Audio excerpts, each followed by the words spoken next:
Latin is often introduced as a dead language, but that phrase can be misleading. Latin is not dead in the same way a forgotten village dialect might be dead. It stopped being a native spoken language in its ancient form, but it never disappeared. It became something stranger and more powerful, a language that survived by changing its role. It moved from streets and marketplaces into churches, universities, law courts, scientific naming systems, and the vocabulary of modern Europe. When we speak about justice, medicine, education, religion, literature, or government, we still walk through a world partly built in Latin. To understand Latin is not just to study old grammar. It is to understand how one regional language from central Italy became one of the foundations of Western civilization. Latin began in a relatively small place, Latium, the region around Rome in central Italy, near the lower Tiber River. Before Rome became an empire, Latin was simply the language of the Latins, one people among many in the Italian peninsula. It belonged to the Italic branch of the Indo-European language family, which means it was distantly related to many other languages stretching across Europe and parts of Asia. At first, there was nothing inevitable about Latin becoming dominant. Its future depended on Rome's political and military rise. As Rome expanded from city-state to republic, and from republic to empire, Latin followed roads, armies, laws, colonies, and administration. The language grew because Roman power grew.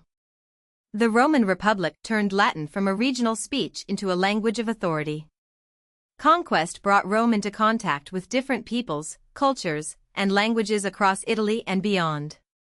Latin became the language of government, military command, legal procedure, and public life in Roman-controlled areas. But this did not mean everyone instantly spoke the same polished Latin. Empires are messy, and languages spread unevenly. Some people learned Latin for practical reasons, others mixed it with local speech, and elites cultivated more formal styles. Over time, Latin became a marker of participation in Roman systems. To know Latin was to enter the machinery of Roman power, its laws, citizenship, contracts, records, and public identity. By the late Roman Republic, Latin had developed a highly prestigious written form known as Classical Latin. This was the Latin of carefully trained authors, orators, poets, historians, and statesmen. It was standardized, polished, and admired for its structure and elegance. Classical Latin is the version many students meet in textbooks, through writers like Cicero, Virgil, Caesar, and Livy. But it is important to remember that Classical Latin was not the only Latin.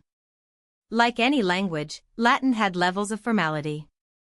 The language of a courtroom speech was not identical to the language of a tavern conversation. The refined Latin preserved in literature represents one elite register, not the whole living language. Alongside Classical Latin existed what scholars call Vulgar Latin. The word vulgar here does not mean crude in the modern insult sense. It comes from the idea of the common people. Vulgar Latin refers to the everyday spoken forms of Latin used by soldiers, merchants, workers, settlers, and families across the empire. We glimpse it in inscriptions, graffiti, in formal texts, and in certain literary works that imitate colloquial speech. Writers like Plautus, Terence, and Petronius preserve traces of Latin that feels closer to living conversation than polished formal prose.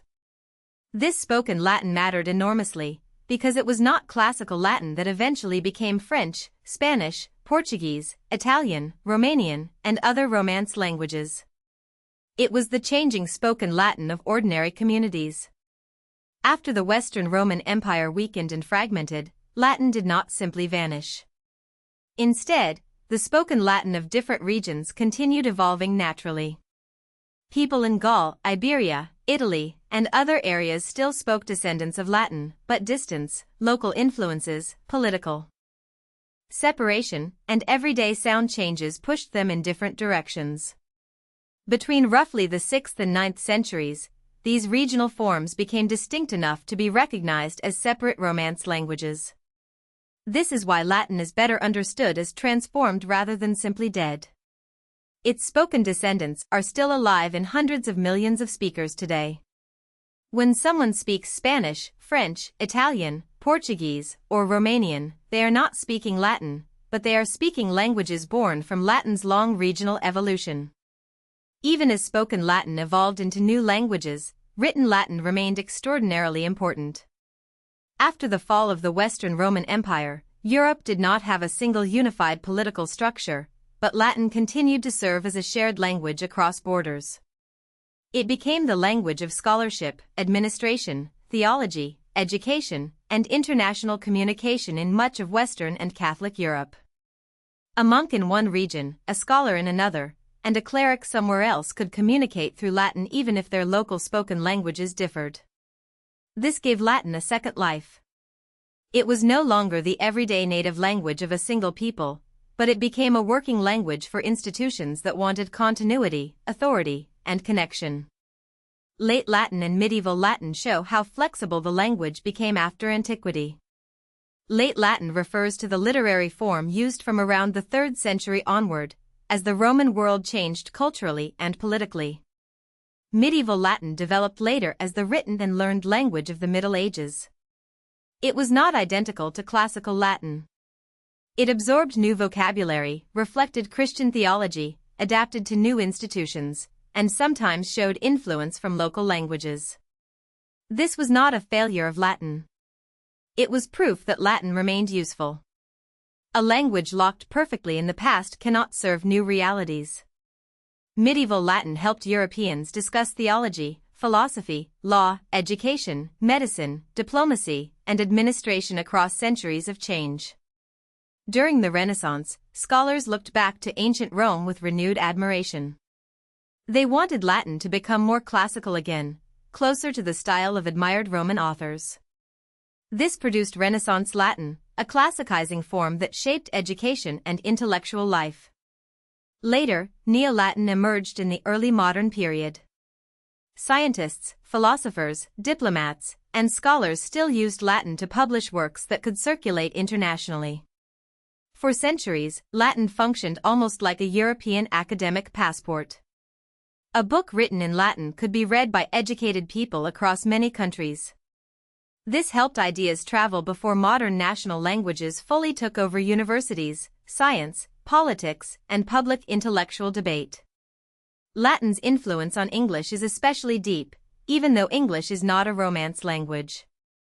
English is Germanic at its core, but Latin entered it through multiple doors. Christianity brought Latin religious vocabulary into Anglo-Saxon England. Later, the Norman conquest added a flood of French vocabulary, much of it ultimately descended from Latin. Education, law, medicine, science, and theology added even more Latin-based words.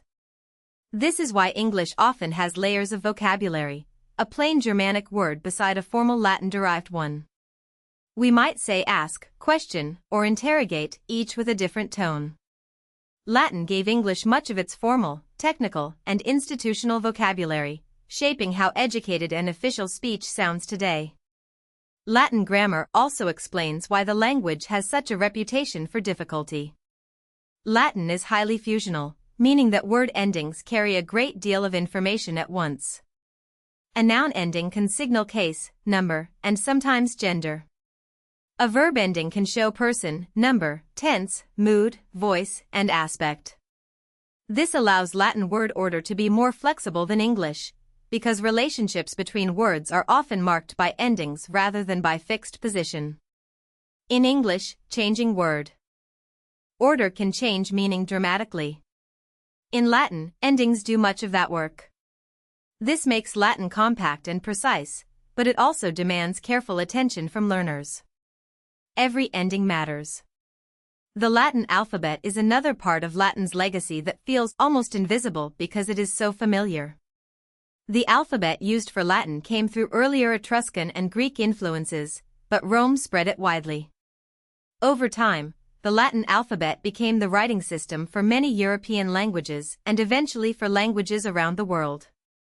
Today, much of global communication uses letters descended from the system associated with Latin. This is one reason Latin's influence is larger than vocabulary or grammar. It shaped the tools of writing itself. Every time modern English letters appear on a screen, sign, passport, textbook, or legal document, they carry part of that Roman inheritance. Latin still has a formal living role in the Catholic Church. Ecclesiastical Latin remains the official language of the Holy See and the Roman Rite. That does not mean Latin is the everyday spoken language of Catholics everywhere, but it does mean the language retains institutional authority in prayers, documents, liturgy, and tradition. At the same time, contemporary Latin is usually studied to be read rather than spoken. Students learn it to access ancient texts, medieval documents, inscriptions, theology, philosophy, legal history, and the roots of modern terminology. Spoken Latin exists among enthusiasts and specialists, but its mainstream educational purpose is reading cultural memory across thousands of years. So, is Latin dead? The honest answer is more interesting than yes or no. Latin no longer lives as the native language of a community in the way Spanish or Italian does.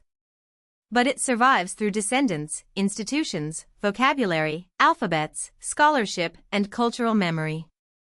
It became the ancestor of the Romance languages, the language of medieval learning, the foundation of countless technical terms, and a symbol of continuity across European history. Latin matters because it shows how a language can outgrow its original speakers. It can become empire, literature, law, prayer, science, education, and memory. Rome fell, but Latin kept traveling. If you found this helpful, please like this video and subscribe for more explainers.